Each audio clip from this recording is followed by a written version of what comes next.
Hundreds of Israeli rabbis have signed a religious edict forbidding Jews from renting or selling homes or land to Arabs and other non-Jews. The public letter instructs Jews to ostracize those who disobey the order, which is widely viewed as an attack on the country's Palestinian citizens.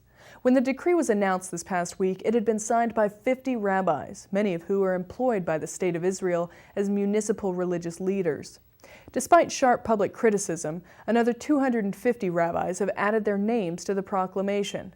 Many Israeli citizens, politicians, and civil rights organizations joined a public uproar in protest against the letter.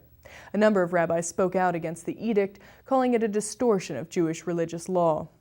One prominent rabbi remarked that signatories must be stripped of their pens.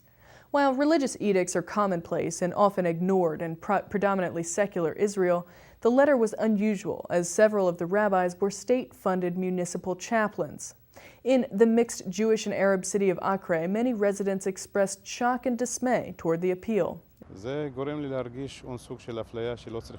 This makes me feel like there is a kind of discrimination that should not exist in our country. I have a flat in Acre that I am renting out to one of our Jewish friends. I never thought not to rent it to him because he is a Jew and vice versa.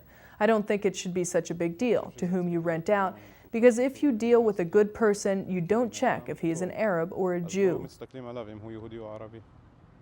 It is the latest battle in the ongoing religious campaign against non-Jews. A similar edict was issued in the city of Safed less than 2 months ago, when over a dozen rabbis banded together to urge Jewish landlords not to rent apartments to Arab college students.